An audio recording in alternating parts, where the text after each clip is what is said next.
The cast are going to help you follow this classic story in case you haven't read it or watched the BBC version in a while.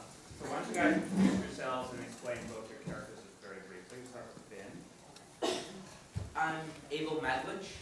I'm a convict who ends up being the benefactor of Pitt. So now you have your entire plot resolved.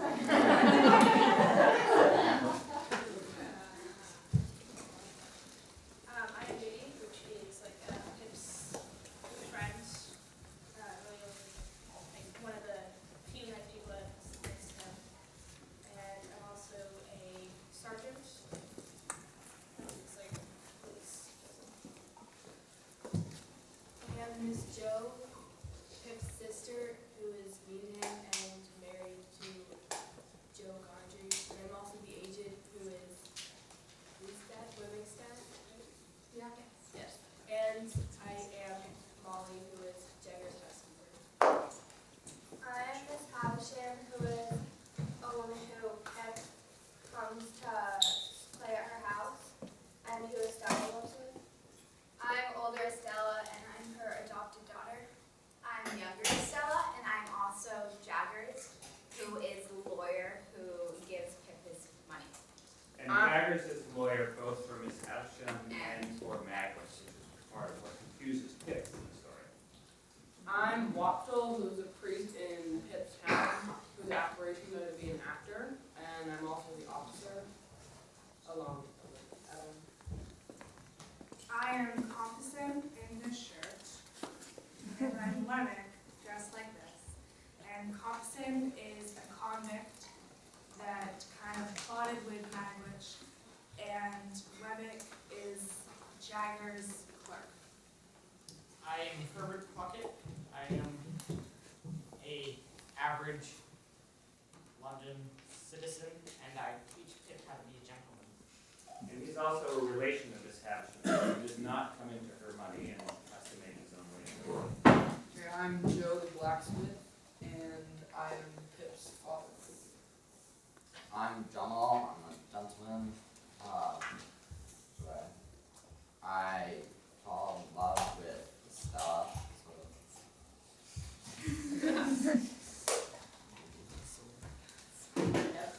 He's the young Pip. And I am the old Pip.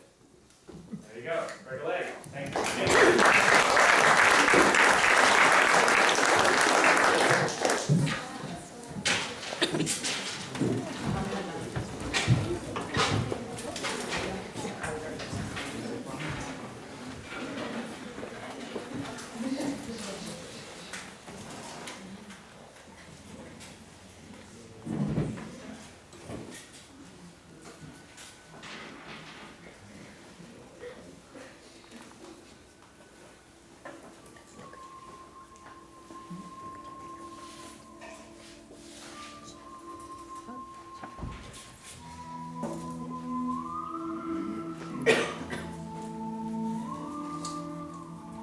My father's family name being Kirk, and my Christian name Philip, my infant tongue could make of both names nothing longer or more explicit than Pip. So I came to be called Pip. As I never knew my father or my mother, my first fancies regarding what they were like were unreasonably derived from the tombstone. The shape of the letters on my father's gave me an odd idea that he was a square, stout, dark man with curly black hair. From the character and turn of the inscription, "Also Georgiana, wife of the above," I drew a childish conclusion that my mother was freckled and sickly. 5 little stones, each about 1.5 feet long, were arranged in a neat row beside their grave, and were sacred to the memory of 5 little brothers of mine, who gave up trying to get a living exceedingly early in that universal struggle. Ours was the marsh country, down by the river, within 20 miles of the sea. My first, most vivid and broad impression of the identity of things seems to me to have been gained on a memorable raw afternoon towards evening. Oh, do you know it's the devil I'll cut your throat? No, don't let my throat, sir. Tell us your name, quick. Pip, sir. Show us where you live. Point out the place. Fat cheeks you got. Darn me if I couldn't eat 'em. I never had half a mind to. Where's your mother? There, sir. Also Georgiana. That's my uncle. Was your father alongside your mother? Yes, sir. Him too. too late in this parish. Who do you live with? Supposing you're kindly let to live, which I hadn't made up my mind about yet. My sister, sir, Mrs. Joe Gargery, wife of the blacksmith, Joe Gargery. Blacksmith, eh? You know what file is? Yes, sir. You know what witness is? Yes, sir. You get me a file, and you get me witness. And you never dare say a word if I'm seen such a person as myself, and you should let live. You fail, and your art and your liver should be torn out, roasted, and hanged. And I ain't alone, so I think there's a young man here in a secret way, peculiar to himself, of getting at a boy, and his art, and his liver. What do you say, boy? Yes, sir. Good night.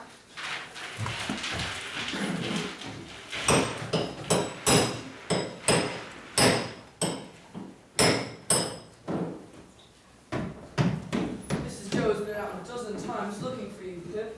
Has she? Yes, but what's worse is she's got a tickler with her. She sat down and she got up. She made a grab at tickler. She rampaged out, Pip.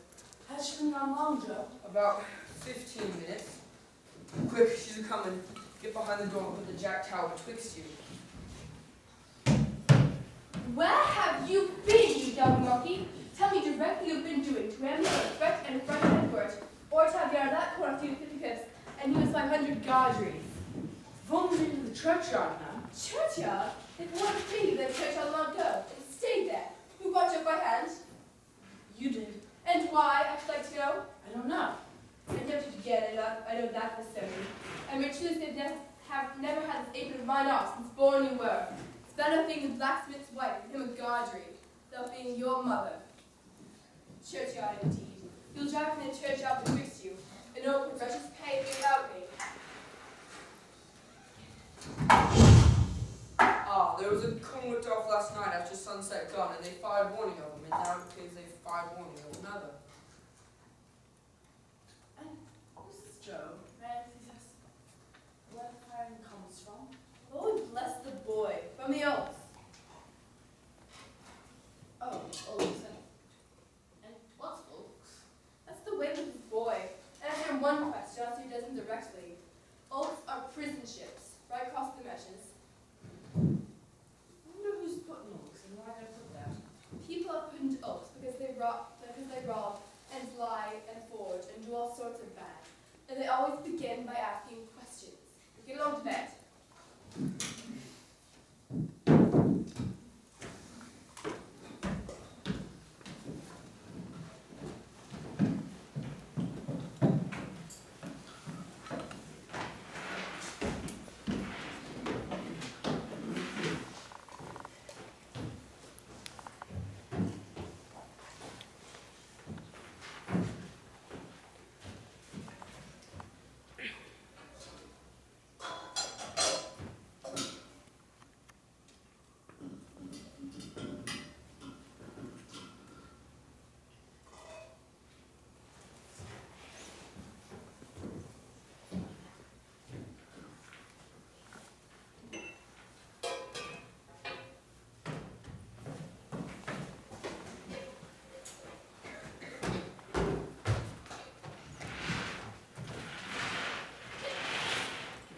Oh, boy. Brand new. You're not deceiving him? You got no one with you? No, sir, no. I believe you. I'm glad you enjoyed it. Did you speak? I said I was glad you enjoyed it. Thank you, my boy. I do. I'm afraid there won't be any less for that other man. The one you spoke of. He looked hungry. Look. Where? Yonder, over there.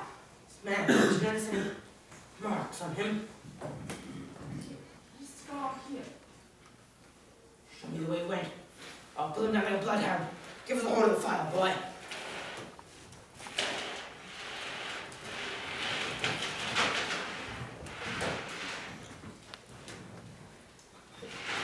There are certainly many salmon going about these days. Look at pork alone. If you want a subject, look at pork. True, Mr. Wopsle. Many and more of the young could be used to that text. You, listen to this. Swine were the companion of the prodigal. The gluttony of swine is put before us as an example to the young. What is detestable in a pig is even more detestable in a boy. Have some brandy, Mr. Wopsle. Ah.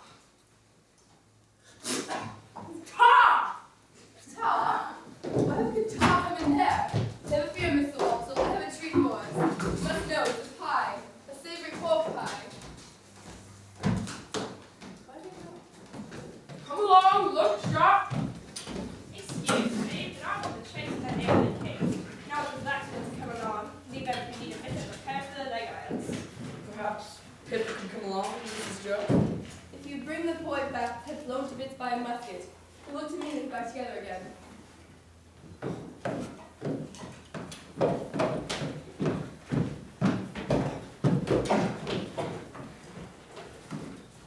There Pip was, on Joe's back, charging up the ditches like a hunter. The soldiers were spread out in front of us, and standing in a pretty wide line with interval between man and man.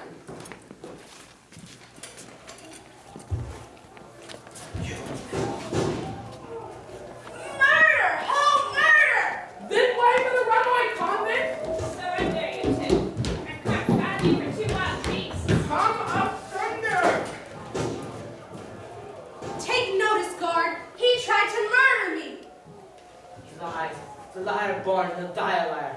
And it written on his face. I wish to say something respecting my escape. It may prevent some persons lying under suspicion along with me. So tonight. I took some wittles and a pie and drank liquor in the village over yonder, where the church stands amongst the marshes. And the blacksmiths. Hello. Hello. Hello, Pip. You're welcome to them, so far as they were of mine. We do not know what you have done, but we would not have you starved to death for it. Will us, Pip?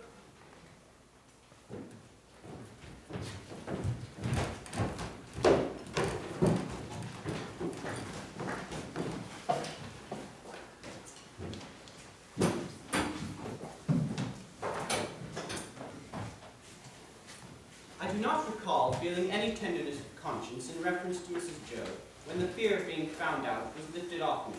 But I loved Joe, perhaps for no better reason in those early days than because the dear fellow let me love him.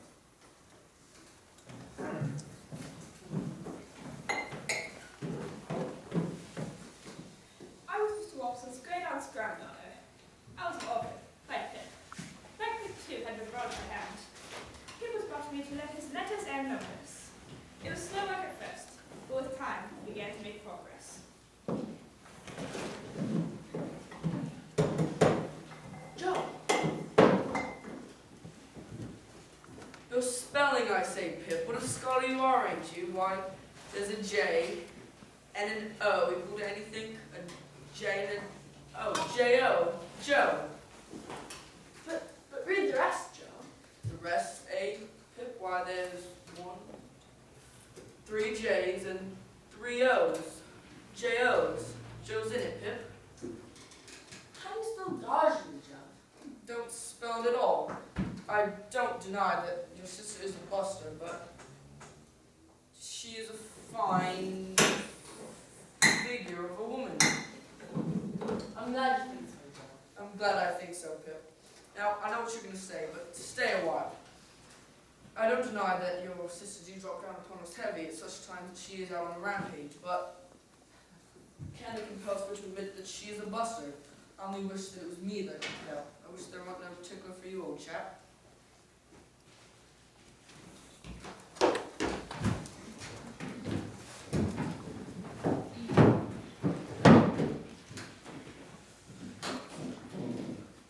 Miss Havisham wants this boy to go and play there.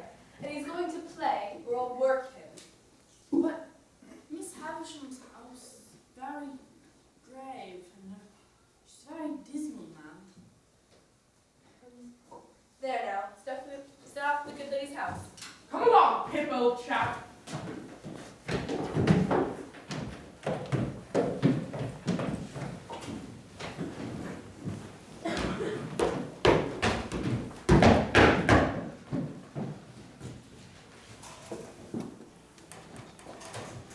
This is Pip, is it?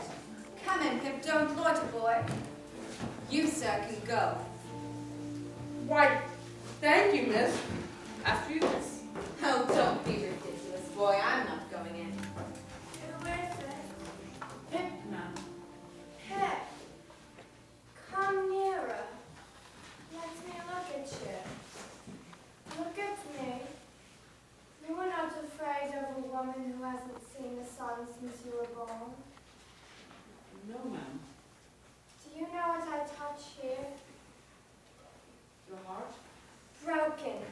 I am tired. I want diversion.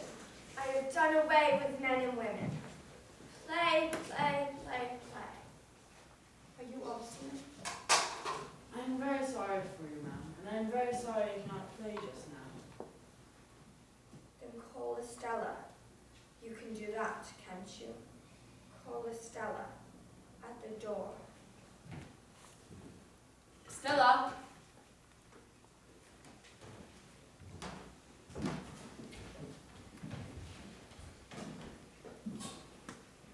Your own one day, my dear, and you will use it well.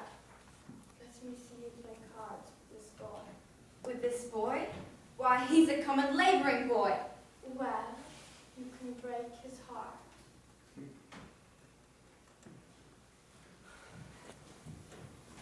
Pip told Joe that he felt miserable, that there had been a beautiful young woman at Miss Havisham's house who was dreadfully proud and thought he was common. He wished he was not common. He wondered how common would Estella consider Joe, a blacksmith.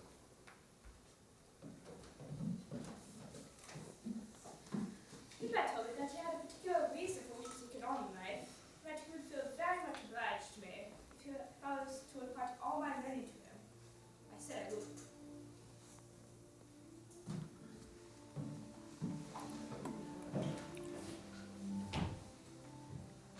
You ought to go and stand there, boy, till you're one. Well, Well, miss? am I pretty? Yes, I think you're very good. Am I insulting? Not so much so as you were last time. Not so much so. No, miss. What do you think of me now? I shall not tell you, Why? for I'll never cry for you again.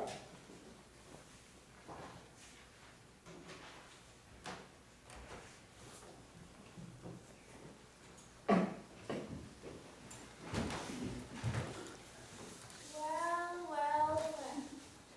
So the days have worn away, have Yes, ma'am. they? There. I don't want to know. Are you ready to play? No, ma'am, I don't think I am. Well, since this house strikes you old and grave, boy, and you are unwilling to play, are you willing to work? There, where those cobwebs are, is a great cake, a bride cake, mine. It was brought here on this day many years before you were born, and it and I have worn away together. The mice have gnawed it, and sharper teeth than teeth of mice have gnawed at me. And when the ruin is complete, they will lay me dead in my bride's dress on the bride's table.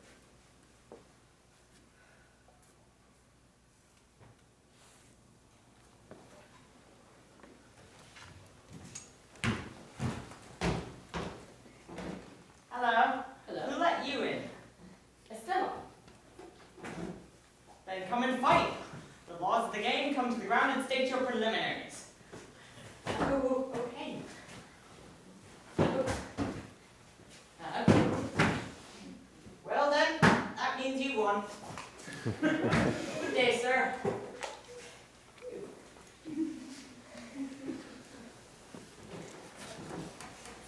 Come here. You may kiss me if you like.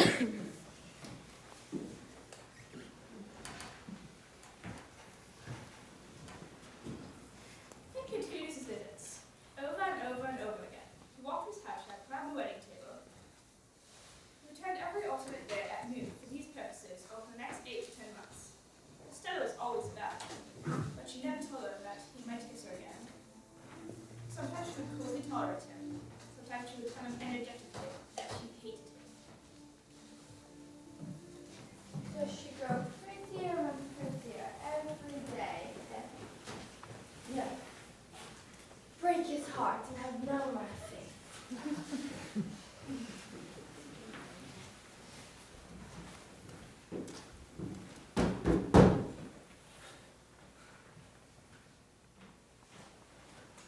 Go in.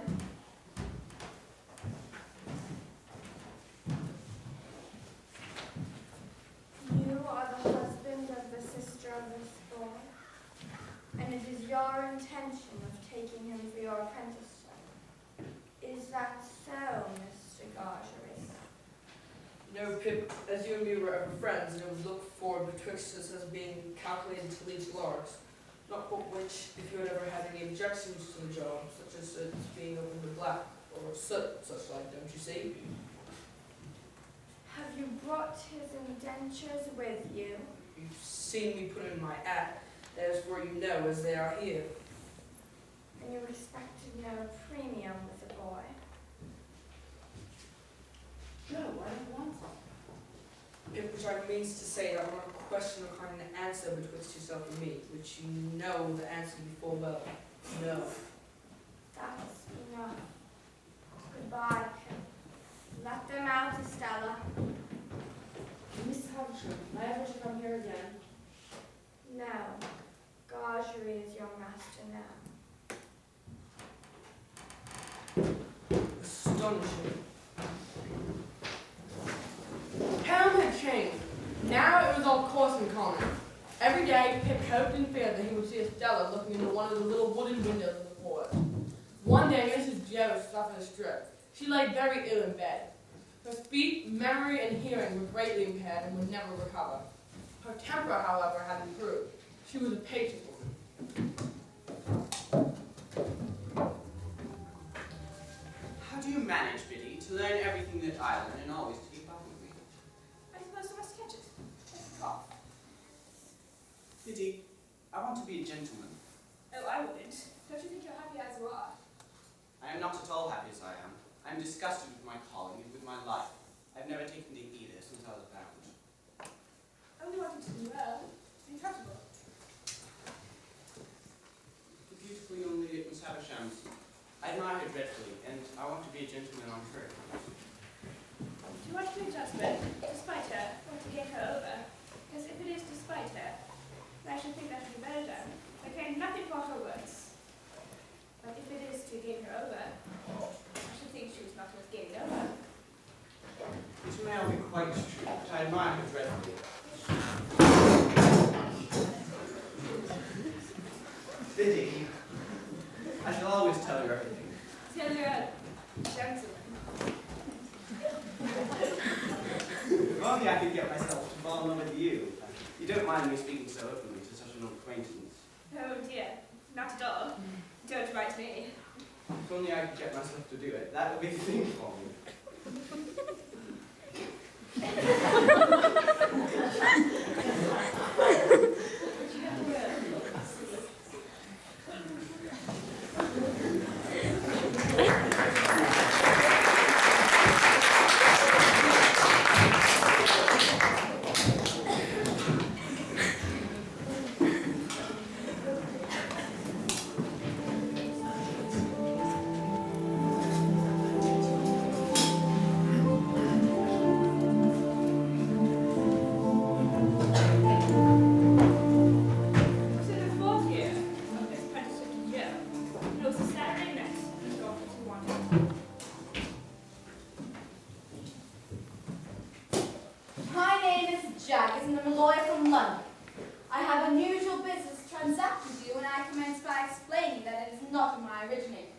If my advice had been asked, I should have not been here. It was not asked, and you see me here. Now, I am instructed to communicate to you that you've come into handsome property. Further, that it is desired the present possessor of that property that you be removed from his current sphere of life and be brought up as a gentleman. In a word, a young fellow of great expectations.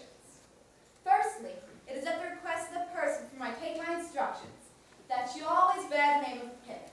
Secondly, Mr. Pip, that the identity of the person who is your benefactor must remain a secret. Now you're prohibited from making any inquiry as to the name of your benefactor. Do you accept these terms? I have no objection. I should think not.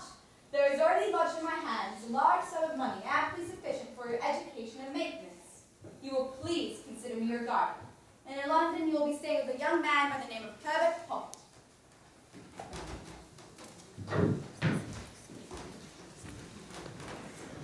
Hello, Pip. I leave for London, Miss Havisham, tomorrow, and I thought you would kindly not mind my taking leave of you. You've been adopted by a rich person. Havisham? Not name. No, Miss Havisham. And Jaggers is named your guardian. You have a promising career ahead of you. Be good, deserve it, and abide by Mr. Jaggers' instruction. Goodbye.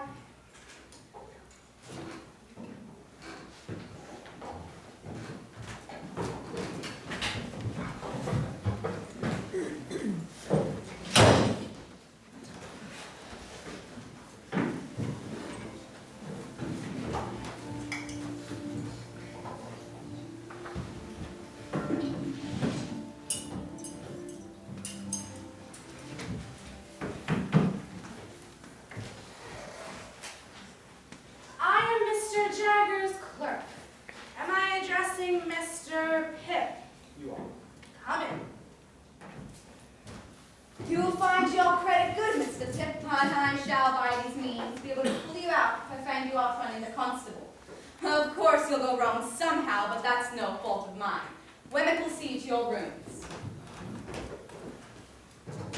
So, you were never in London before? No. Is it a very wicked place? You may get cheated, robbed, or murdered in London, but there are plenty of people anywhere who'll do that for you.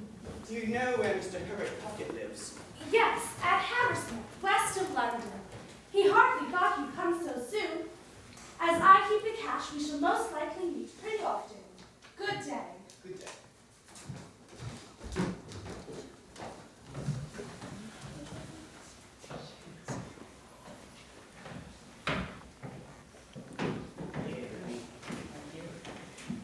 Mr. Pip, Mr. Pocket? Lord bless me, you're the prowling boy. And you are the pale young gentleman. Ah, pray come in. As to our table, you won't find that bad, I hope, as it will be supplied from this coffee house here. And as to our lodging, it's not by any means splendid, as I have my own bread to earn, and my father hasn't anything to give me. That goes around there. The idea of it being you. The idea of it being you. That Estella, I never really did care for her. She's a Tartar. What relation is she to Miss Havisham? None, only adopted. And why should you wreak revenge on all the male sex? What revenge? Lord, Mr. Pip, don't you know? By the by, I don't take to Pip. It sounds like a moral boy out of a spelling book who was so lazy he fell into a pond. How about Handel, for a familiar name? It was a charming piece of music written by Handel called The Harmonious Blacksmith. I should like it very much. Then, my dear Handel, here is dinner, and I must beg of you to take to the top of the table, as it is of your providing. Now, I will relate to the story of Miss Havisham, but before I introduce the topic, I must tell you that in London it's not necessarily the custom to put the knife in the mouth for fear of accidents. Now, you must know Miss Havisham was a spoilt child, and she had a half-brother. As the son grew a young man, he turned out riotous and altogether bad.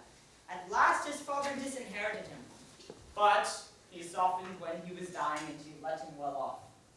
Although, not nearly as well off as Miss Havisham. Oh, also, the spoon is not generally used overhand, but under. This has two advantages. First, you can get to your mouth better, and also, it saves a great deal of attitude upon your right elbow when opening oysters. Thank you. Not at all. Then, Miss Havisham was now an heiress and looked after as a great match.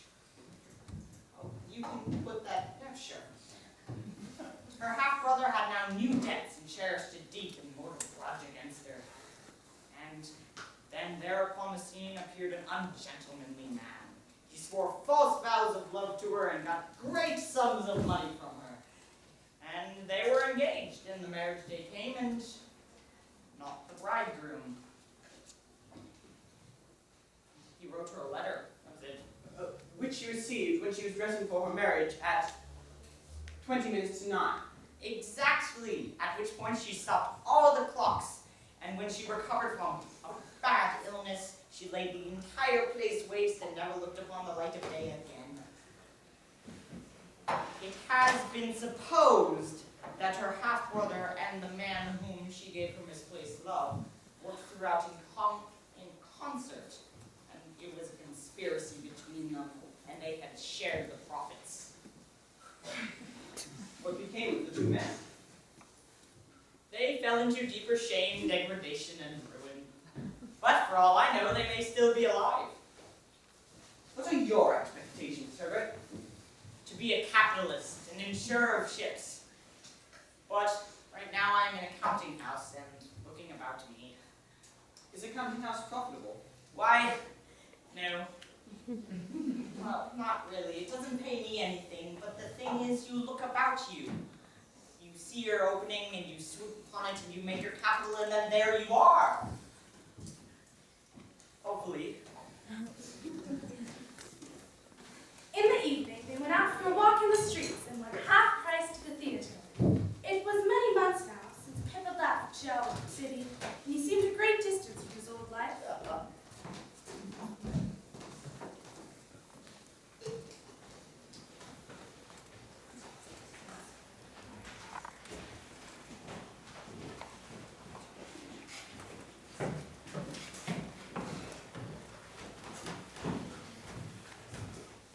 If I could buy the furniture now hired for me and one or two other little things, I should be quite at home now.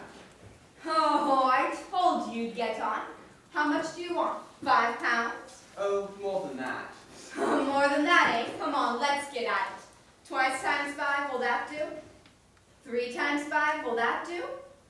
Women, pay Mr. Pitt £20.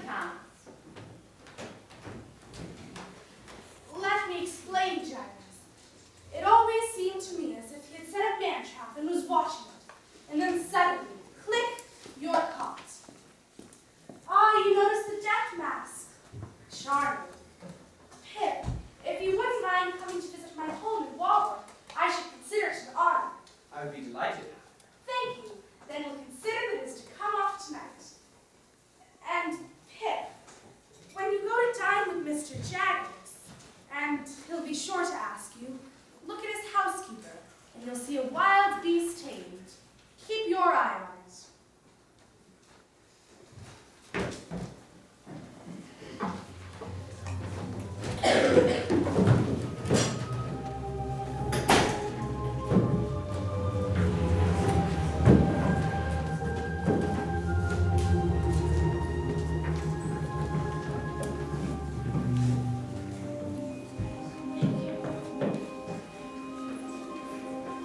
My own doing. Looks pretty, don't it?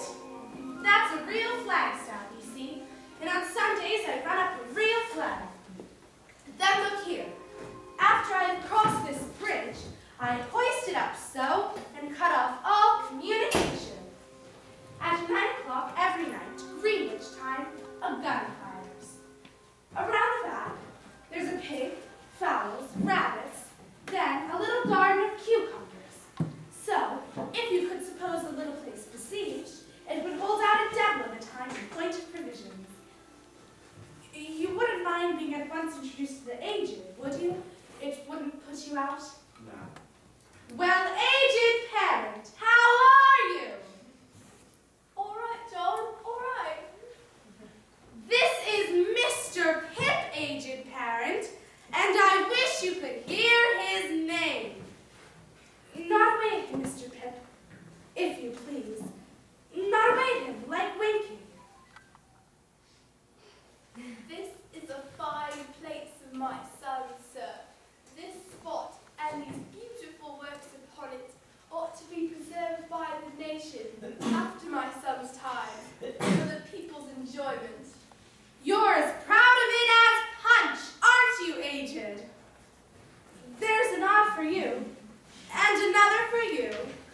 If you're not tired, Mr. Pip, will you tip him once more? You can't think how it pleases him. I hope Mr. Jaggers admires your home. Never seen it. When I go into the office, I leave the castle behind me, and when I come into the castle, I leave the office behind me. Getting near gunfire, it's the aged street. Off we go to light the cabin.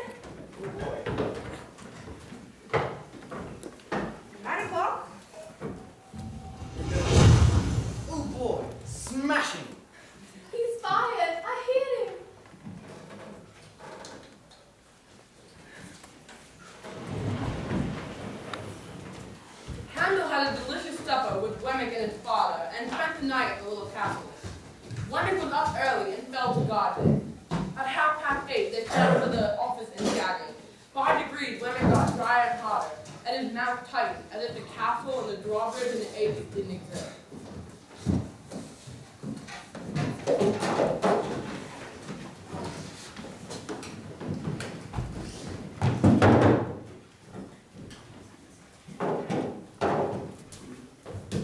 Nick, I can't tell one from the other. Who's the plunchy, scrolly, sulky fellow? That's Bentley Drummond. The one with the delicate face is Herbert. As I was saying, as to skill, I am more than the master of all my peers. And as to strength, I can scatter any young gentleman like chaff. If you talk of strength, I'll show you a wrist. Molly, let them see your wrist. Master, don't. Molly, let them see your wrist. Master, Please. Very few men have the power to grip their army's hands. That'll do, Molly. You've been admired and can go. Mr. Drummond, I dare say you would lend any of us money if we asked. You are right. I won't lend one of you a sixpence. I won't lend anybody a sixpence. I despise young fellows who gad about pretending to earn their own bread, living like gentlemen, but beyond their means. And what do you mean to do yourself, Mr. Drummond? I mean to marry well. I met a young woman who fits the part exactly. She has no heart, but she owns a rich purse.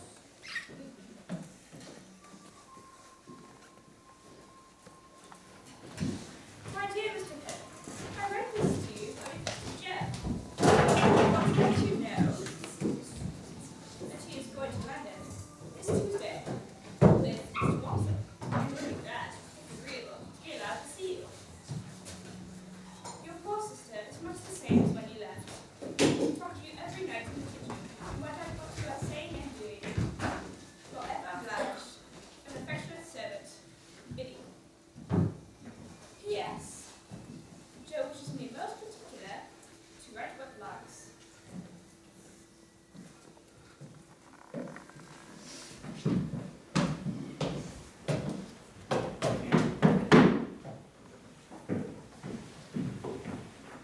Pip, how are you, Pip? I am glad to see you, Joe. Give me your... Hello, Mr. Wopsle. What a fine leg you have here, Master Pip. And you both look wonderfully well. Yes, I'm irritable at most. Your sister's no worse than she were, and Biddy's ever right and ready. And I've left the church and gone into play acting, where play acting has led me here to London with Joe.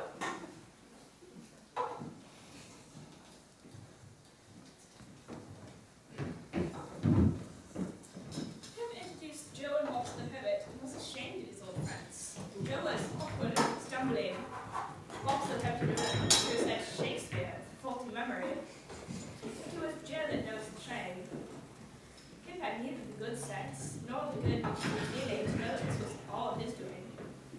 And that if he had been easier with Joe, Joe would have been easier with him.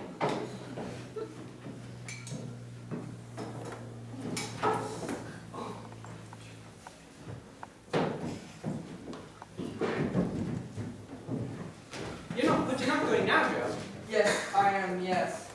Miss Havisham wishes you to meet Estella when she comes to town. Pip, if there's been any fault today, it's mine. You and me is not two figures to be together in London. I'm wrong in these clothes and out of the forge and off the meshes. I must go. I really must go. You should come see me in Richard III. I'll have a hump on my back, you know.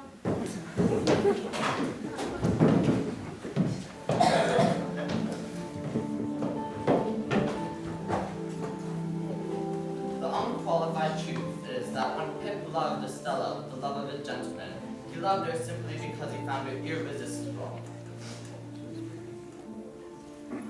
She had no heart, of course I knew that, but that was what she and I together.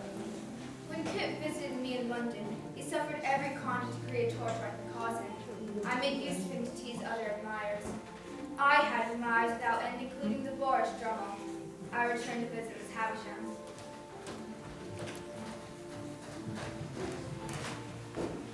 How did you use Pip?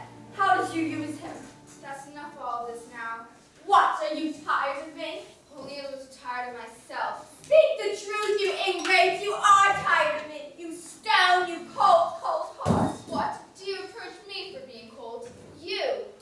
not? You should know, I'm what you have made me. Take all the praise, take all the blame, take all the success, take all the failure, but in short, take me. Look at her, so hard and thankless on the heart where she was reared. At least there was no part to the compact, for if I could walk and speak when it was made, it was as much as I could do. But what would you have? Love, You have it. I have not. Mother by adoption, I have nothing. Did I never give you love? I who have sat on the same hearth, on the little stool that is even now beside you there, looking up into your face, learning your lessons, never heard of love from you. Time forgotten, time soon forgotten. Not forgotten, but treasured up in my memory. When have you found me unmindful of your lessons? When have you found me giving admission here? To anything that you excluded, be just to me. So hard, so hard. You taught me to be hard. You praised me when I learnt my lessons. So proud, so proud. You taught me to be proud. You praised me when I learnt my lessons. But to be proud and hard to me, Estella! Estella, Estella, to be proud and hard to me! I do not understand why you should be so unreasonable when I have come to see you after a separation. I have never forgotten your wrongs and their causes. I have never shown weakness. Would it be weakness to return my love? I almost understand how this comes about. If you have raised your adopted daughter wholly in the dark confinement of these rooms, if you have taught her from the beginning that there is such a thing as daylight, but that he was meant to be your enemy and destroyer, if you have done this, and then for a purpose, had wanted her to take naturally to the daylight, and she could not do this, you would have been disappointed and angry. So I must be taken as I have been made. The success is not mine. The failure is not mine. But the two together make me.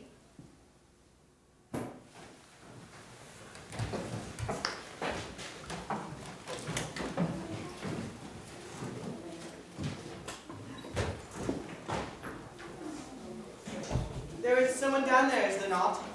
Yes, Mr. Pip. I wish to come in, master. There's no one now, is there? You acted noble, my boy. Noble Pip. And I've never forgot it. Keep off, if you are grateful to me for what I did when I was a little child. I hope you have shown that gratitude by mending your way of life. Surely you must understand it, Would you like some tea? I've been a sheep farmer, stock breeder, and many other trades besides away in Australia. And I've done wonderfully well. May I make so bold as to ask how you have done well?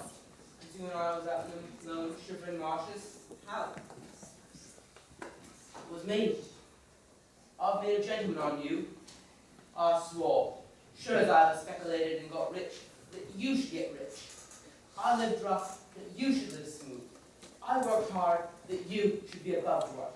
Look at your clothes. Fine. And your books too. You read them, don't you? Ah, but you never did think it might be me. No, never. Well, it was me, and single-handed. Never a soul in it but my own self and Mr. Jaggers. Was there no one else? Why, who else should there be? It weren't easy, Pip, for me to leave New South Wales. No, we're safe. But at last I done it, Pip. And where will you put me? To sleep? It's death to come back to England if you've been sent out. I should certainly be hanged if I'm took.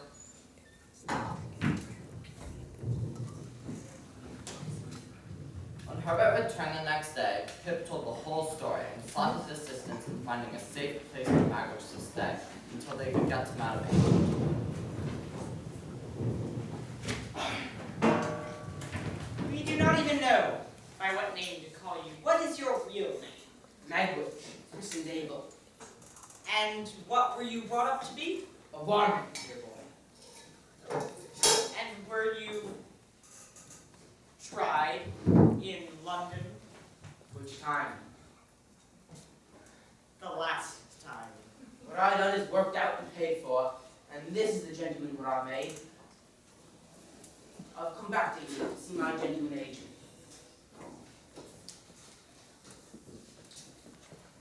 How long do you mean to remain? I'm not going back. I'll come for good.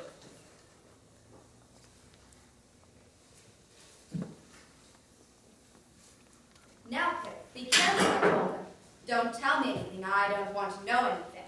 I've been informed by a man named Abel Magwitch that he is a benefactor so long unknown to me, he says. Says I, that is the man. Says he, I always supposed it was Miss Havisham. Not a particle of evidence failed. Magwitch hinted in his letter a plan to return here. I cautioned him that showing himself this country would render him liable under the severe penalty of the law. I doubt the ghost could have been more terrible to Pip, up in those lonely rooms in the long evenings and the long nights, with the wind and the rain always rushing by. When Abel Magwitch was not sleeping or playing a complicated game with a ragged pack of cards of his, he would ask Pip, "Read to me a dream, dear boy," and Pip complied.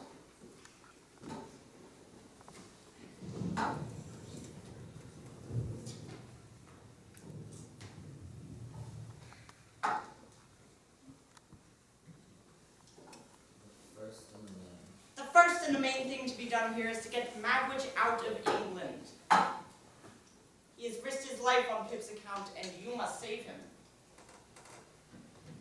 Now, with reference to gaining some knowledge of his history, there is but one way that I know of. We must ask him point blank. After you were gone last night, I told my friends of the struggle the soldiers found you engaged in on the marshes when we came up. You remember? Remember? I think so.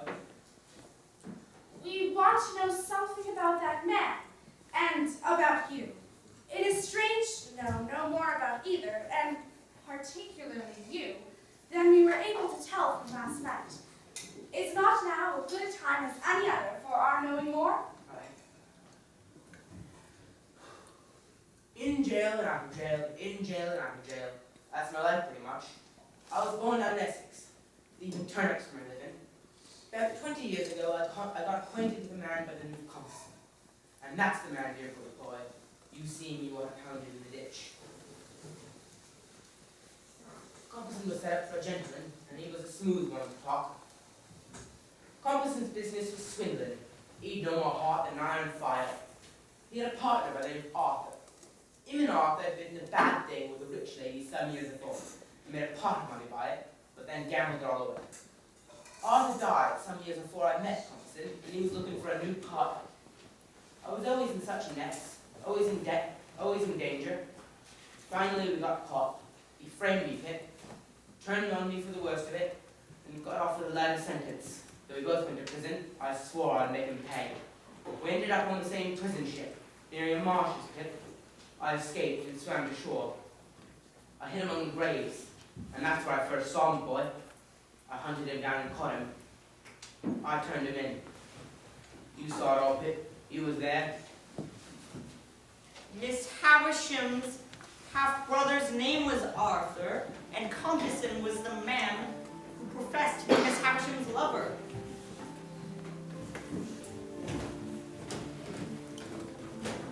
I was down to visit Miss Havisham again when Pip came to see us.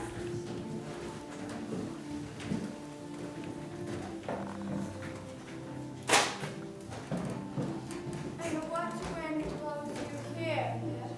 I have found out who my patron is. Well, I thought you were my patron. You led me on. yeah, why don't you go on? Was that kind? Who am I to be kind? Well, well, well, what else? I know you invited Herbert Pocket here at times to torment him through Estella. What of him? If you'd spare the money to do my friend Herbert a lasting service in life, I could show you how. What else? Estella, you know I love you. I've loved you ever since I first saw you in this house. When you say you love me, I know what you mean. As in formal words, but nothing more. I've tried to warn you of this, have I not? Is it not true that Bentley Drummle is here and pursuing you? It is quite true. I'm going to be married to him. You fling yourself away upon a brute? On whom should I fling myself away? I'm quite tired of the life I've led, and am willing enough to change it. Say no more. You'll get me out of your thoughts in a week. Out of my thoughts? You're part of my existence, part of myself. Estella, to the last hour of my life, you cannot choose but to remain part of my character, for you've done me far more good than harm. Oh, God bless you. God forgive you.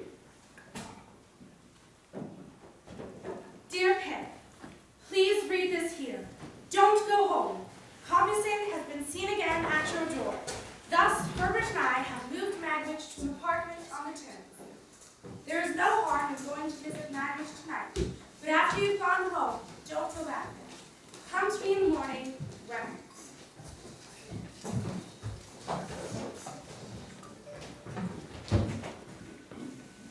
Pip and I were both good watermen, so we'd take him down to the river ourselves when the right time comes. We began at once to keep a boat. We got into the habit of rowing up and down the river, and once you fall into a habit, that notices our minds. Row up and down the river 20 or 50 times, and there's nothing special at all when you're doing it the 21st or the 51st. I liked this scheme, and Magwitch was quite elated by it. Thus, everything was arranged. I would give the signal when Jaggers thought the watch had been evaded, and the time was right to make a run for it. Some weeks passed as they waited, but Wemmick made no sign. As time wore on, the news came that Estella was married to me. It was an unhappy time for Pip. He waited.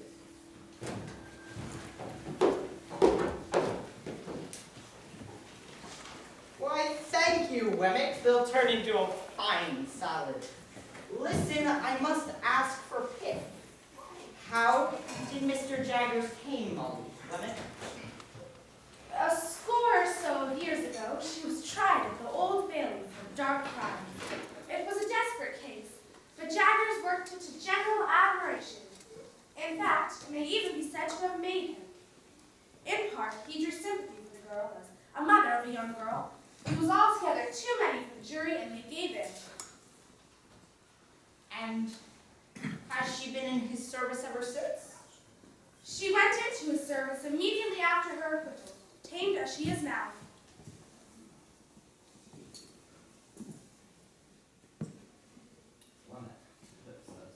Wemmick, Pip says there's a most remarkable similarity between Jaggers, housekeeper Molly, and Estella, the young woman whom I've told you so much about.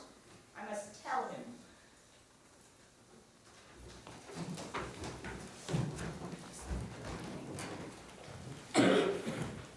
Pip, you told me I could do something good and useful for her. Something you would like done, is it not? And how much is wanted to complete the purchase of this partnership in the shipping company? £900. I will write to Jaggers tomorrow and make the arrangement. Are you very unhappy now?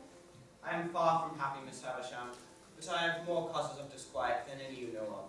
What They have I are the done? secrets I mentioned. What have I done? I would have loved her anyway, Miss Havisham. She's not happily married. No! No! What have I done? You may dismiss me from your mind and conscience, but Estella's a different case. Miss Havisham, whose child is Estella? I have been locked in these rooms for far too long, and when I told Jaggers that I wanted a little girl who I could rear and love and save from my fate, and then one night he brought me a girl asleep, and I called her Estella. Might I ask her age then? 2 or 3. She herself knows nothing other than that she was adopted by me. Oh, what have I done? What have I done? Help me! I'm burning! Help me! You're okay. I'm burning! No! No! Help me! Help! Help me! I'm burning!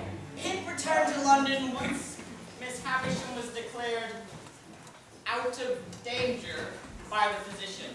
Meanwhile, Wemmick and I continued to talk with Magwitch and uncovered remarkable links between his history and that of Molly. We were almost certain that he had married and had a child with Molly. When Pip confirmed that Jagger had brought Estella to Miss Havisham, at the same time that he defended Molly in trial, we were almost certain that Molly was the mother of Estella. We went to Jaggers and he confirmed it. We started at about 9 on Thursday morning.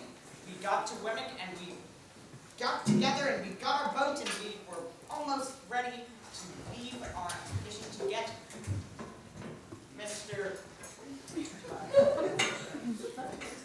and set out our adventure to get Magwitch out of England.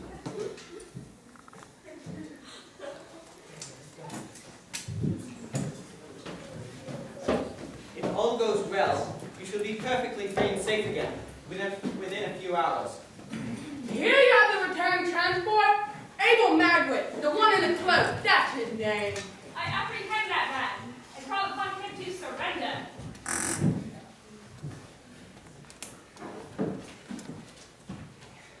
Magwit, it's me, Cognizant. You'll never get out of this country alive.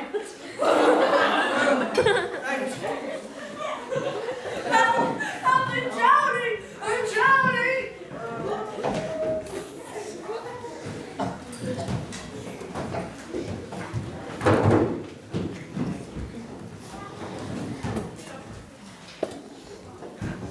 Arrested and taken to prison, recognized and condemned to die, Abel Magwitch turned to the judge and said, I received my death from the Almighty, but I vow to yours. With that, he took hold from the river and grew gravely ill.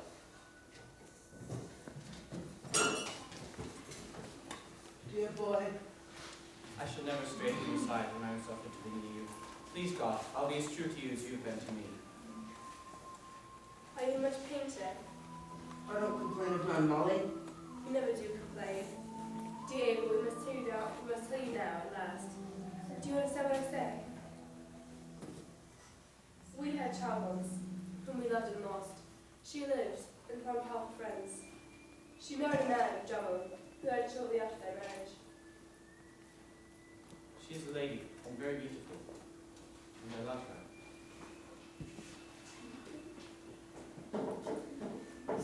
A sinner, but a man with a big heart.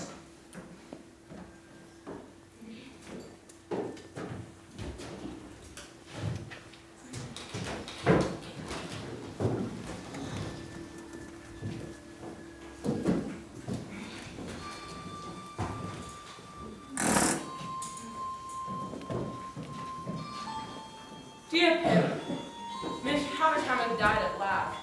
It seems she left Estella most of the money. Estella's husband Drummel had died as well, as you may have heard. I do believe that was an unhappy marriage. Come and visit us, Pip. Joe would take to her kindly. Watful.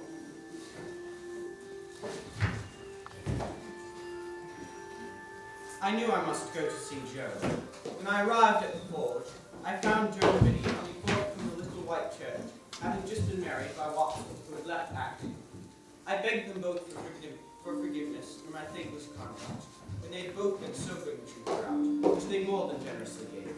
And we went one last time to walk the grounds of Miss Havisham's old man.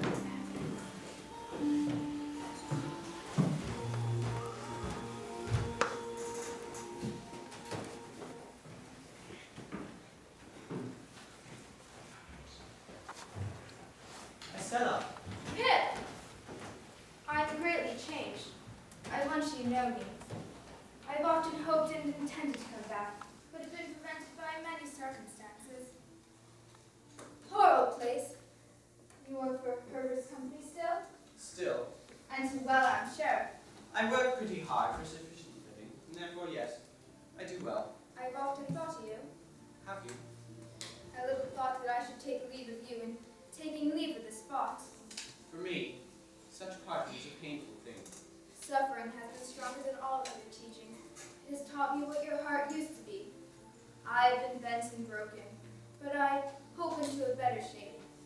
Be as kind and considerate as you once were to me, and tell me, we are friends. We are friends. I see no shadow of another parting from you.